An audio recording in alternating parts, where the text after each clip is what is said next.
Kumusta, magandang araw po sa ating lahat mga kapwa ko ka-farmers from Luzon, Visayas at Mindanao, pati sa abroad at ibang bansa. So sa lahat nating mga subscriber, viewers, share at commentator, maraming salamat po, no, sa inyong walang sawang pagsuporta sa ating munting YouTube channel. So ngayon mga kapwa ko ka-farmers, panibagong video na naman, no, ang ating gagawin patungkol po sa isang tanong sa ating kaibigang farmers. Sabi niya, sir, paano ka mag apply ng fertilizer sa ganitong kaulan na panahon? So sabi niya mga ka-farmers, ginagaya daw ang aking ginagawa. Sabi niya pag magdilig daw siya, palaging naulan, ang fertilizer daw hindi mag-absorb, aabot daw sa gitna. Ibig sabihin dito sa plat, no, sa daanan. Ano po mga ka-farmers, pag halimbawa isaboy, matangay din sa agos ng tubig kasi dahilig daw ng kunti ang kanyang area. So paano natin mga kapwa ko ka-farmers, no, pakakainin ang ating mga pananim sa maulan na panahon katulad ngayon? So update po tayo mga ka-farmers sa lagay ng panahon dito sa ating area ngayon. Mag 10 araw na mula July 28, no, hanggang ngayon August 7. So tuloy-tuloy ang ulan mga ka-farmers. Yung 28, 29 mga ka-farmers, ulan lang siya na normal, no. Halimbawa, nasa ikat ang araw simula umaga hanggang mga bandang alas 3, pagka mga bandang alas 4 na ulan. So parang normal lang. And then pag 29 ganun din. Pag 30 low pressure, hanggang sa panahon ngayon na buo na, kung tawagin natin ay bagyo na, kaya tuloy-tuloy na. So 10 days na ang ulan. Kaya sobrang putik, no, ang ating taniman. So araw gabi na ang ulan dito mga ka-farmers, tapos may mga hangin pa na bigla, no, hindi napakalakas. So ngayon mga ka-farmers, hindi na po natin papatagalin pa. Sana po sa nag-request ng video na ito, mapanood po niya. So kailangan mga ka-farmers sa maulan na panahon o may mga bagyo, kailangan marunong tayo humanap ng diskarte o paraan kung paano natin pakakainin ang ating mga halamang pananim tulad ng sili, veal or kamatis. So nakaharap tayo sa kamatis mga ka-farmers. Sabi niya pag idilig daw, hindi mag-absorb, ano daw pa ang tubig, ang tubig na may fertilizer aagos daw papunta sa gitna. Pag isaboy niya, matangay daw sa tubig kasi palaging may hindi mag-absorb. So ang gagawin natin dyan mga ka-farmers, katulad sa atin, ito to yan ng fertilizer. Kung ididilig ko mga ka-farmers, ganun din ang mangyayari, aagos ang tubig papuntang gitna. So ang damo lang ang makikinabang. Pag isaboy ko, palaging naulan, so hindi diretsong mag-absorb. So ang matangay din sa tubig na aagos. So ang ginagawa natin, binubutasan, no. So pinapabutasan natin, nilagyan ng fertilizer. Ibig sabihin binabaon ang fertilizer. And then mag-spray lang po tayo ng mga foliar. Halimbawa mga ka-farmers, kung meron kayong mga pananim ngayon na nalubog sa tubig ulan, kasi pantay, kahit sabihin natin hindi maabot sa baha, pero dahil pantay, katulad sa akin, paano natin siya pakakainin? Share ko lang po sa inyo mga ka-farmers, mag-spray lang po tayo ng mga biostimulant, yung pang anti-stress or foliar, kasi sila po ang mga pagkain na pinapadaon sa dahon. Kung hindi man po kayo makapag-abot ng fertilizer, no, na pagkain na pinapadaan sa ugat, i-spray mga ka-farmers, hanap ka ng chimpo para makapag-spray. Kasi kawawa mga ka-farmers, no, ang ating mga pananim kung hindi natin sila mapapakain, kasi kailangan din nila mga ka-farmers ang pagkain nila para lumaki silang malusog, healthy, at saka may resistensya sa mga sakuna. Tulad ngayon, bagyo, malakas ang hangin, so ma-stress sila. So yung ating kamatis, kahit bugbog mga ka-farmers, ganito pa rin, nanitiling maganda, kasi hinahanapan natin to sila ng paraan o diskarte kung paano natin sila mapapakain. So ngayon tayo ng fertilizer, hindi na natin linusaw, hindi namin sinasabog, kundi sinasaboy pero binabaon. Binubutas namin sa lalim ng mga 2 inches, and then tinakpan. Ang iba pwede na hindi mga ka-farmers. So yun ang ating diskarte. So ngayon meron tayong 8 tao yung nagbabaon ng mga fertilizer, no, ang iba nandyan. So galing kami sa talong, lilipat sa sili at saka sa veal. So ngayon dito na sa kamatis. So tuloy-tuloy ang trabaho namin mga ka-farmers, kahit man maulan. Hinto lang pa kami pag magkape. Yan o, ito tinatalian na, naputo lang sa lakas ng hangin. Kaya hindi pa natin pinapatalian dyan mga ka-farmers.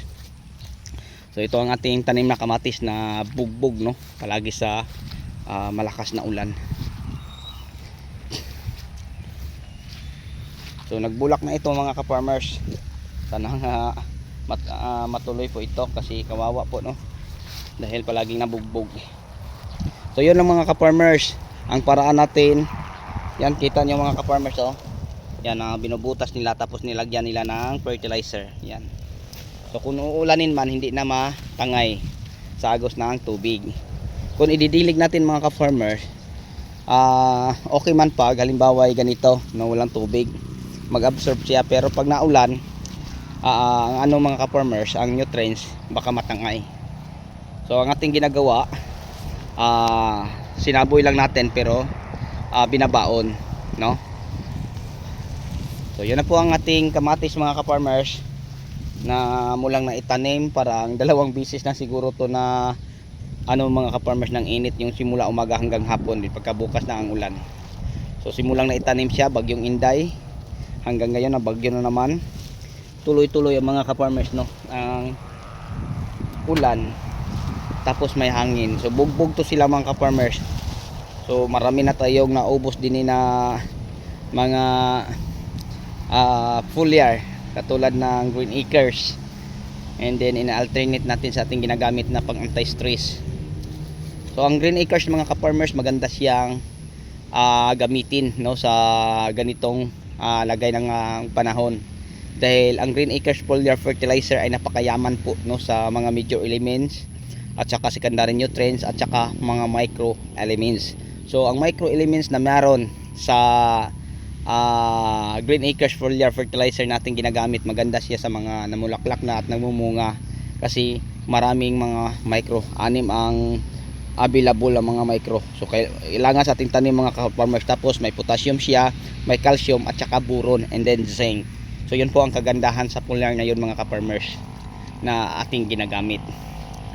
So yun ang pagkain na ating ina-spray, ina-alternate natin sa Ambition, and then Nutriplant EG, kasi yun po ang ginagamit natin pang anti-stress, and then yung foliar natin na Green Acres. So sila ang mga pagkain na pinapadaan sa dahon. So imagine yung mga ka-farmers, mag-ilang araw na, magtindis na ngayon, pero kung tingnan natin, nanatili pa ding maganda ang ating mga kamatis. May mga man nating mga pananim, yung talong, no, na lubog, pero kaya pa ding mag-recover mga ka-farmers. So yung kamatis natin, ang napansin lang natin yung mga bulaklak na nilinilaw na. Yan mga ka-farmers, na nilinilaw na, and then yun, bugbog sa hangin, tingnan nyo yung talbos, yan. So ang hangin din ay pabugso-bugso, hindi parang tuloy-tuloy. Biglang humampas ng malakas ang ulan, may hangin, ganyan, tapos wala. So yun po ng mga ka-farmers. So maganda na, no, tingnan ang natalian. So kung tingnan natin mga ka-farmers, parang mababa lang, no, pag talian ganito na siya katangkad. So sa mga 9 to 10,000 natin kapuno, ito pa lang ang natatalian natin, 5 linya pa lang, pero hindi na sa isang dulo. Dito pa lang sa bandang gitna, kasi pinapahinto ko ang tali sa dahon dahil po sa bagyong papasok mga ka-farmers.